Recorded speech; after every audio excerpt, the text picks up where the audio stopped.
se relaciona con el fin de la iniquidad. Ahora, hay que comentarlo y hay que tenerlo presente, que uno de los argumentos aparentemente más fuertes que puede tratar de sacar un judío para negar que Yahushua sea Mashiach es precisamente decir esto. Óigase bien. Si Jesús es el Mesías, entonces ¿por qué el mundo sigue igual? ¿Por qué? Porque se ha tejido ideal o este indicador de que cuando el Mesías venga el mundo va a cambiar automáticamente. Y vamos que no es que esté mal, porque nosotros esperamos eso en la segunda venida. El problema es que ellos lo tienen atravesado como un signo de la primera venida, porque no creen que hayan dos venidas del Mesías. Ese es el problema, ¿de acuerdo? Que no creen que hayan dos venidas del Mesías. No creen que haya una redención primero de los pecados y luego una liberación física. Y eso es lo que nosotros tenemos que detenernos allí y entrenarnos en responder. ¿Por qué es necesaria que haya dos venidas del Mesías? Porque era necesario que Él muera y resucite, que era lo que inclusive sus propios apóstoles no asimilaban. Él decía, es que es necesario que yo muera. Entonces, fíjate tú por dónde vamos hilvanando. ¿Por qué era necesario que el Mesías viniera? Porque si el Mesías no viene y muere, no es derramado el Ruach HaKodesh. Y ahora la pregunta sería, ¿y qué tiene que ver el Ruach HaKodesh con la muerte de Mashiach? ¿Por qué no lo podía derramar antes masivamente?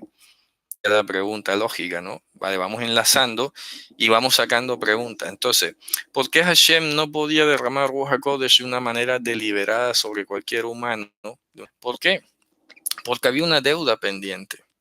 Y hasta que esa deuda no fuese pagada o saldada, Dios no podía establecer un vínculo directo masivamente con la humanidad. Por eso vemos que en la antigüedad eran algunos escogidos sobre los cuales venía la presencia divina y de manera temporal apenas. Venía y reposaba, dice, y vino el espíritu de Hashem o el poder de Hashem sobre tal persona. Y luego se iba. El mismo rey David decía, no quites de mí tu santo espíritu, el espíritu de tu santidad. Porque él veía la diferencia. Cuando Hashem estaba con él, notaba una repotencialización, una capacidad enorme de poder inclusive inspirarse para escribir estos salmos, ¿no? En cambio, cuando el Ruach de Hashem se iba, que Dios se preparaba a hacer. Pero como la deuda no estaba pagada, pues no podía derramarlo así de gratis, ¿de acuerdo?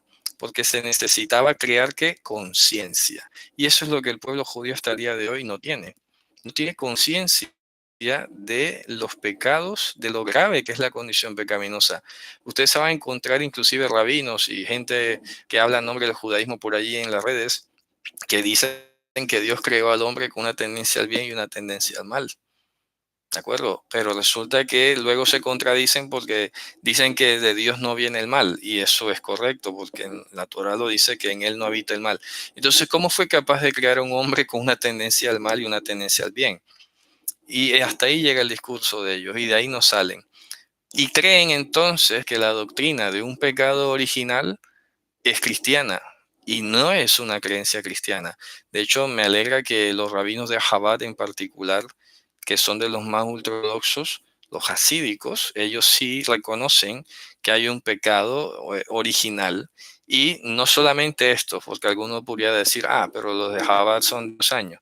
No, resulta que el Midrash Tanhumá, que se compuso por allá en el siglo III y IV después de Cristo, antes inclusive que la Gemara de Babilonia, el Midrash Tanhuma en el capítulo 6, comentando Génesis, dice que efectivamente el hombre adquirió la muerte por la transgresión del mandato del árbol.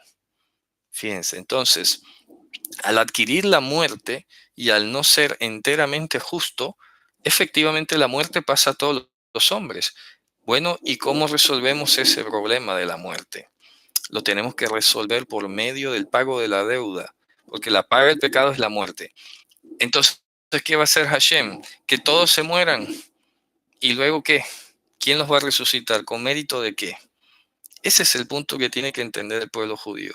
Que aunque alguien pudiese llegar a pagar su pecado con la muerte, no va a tener mérito para que Hashem lo resucite.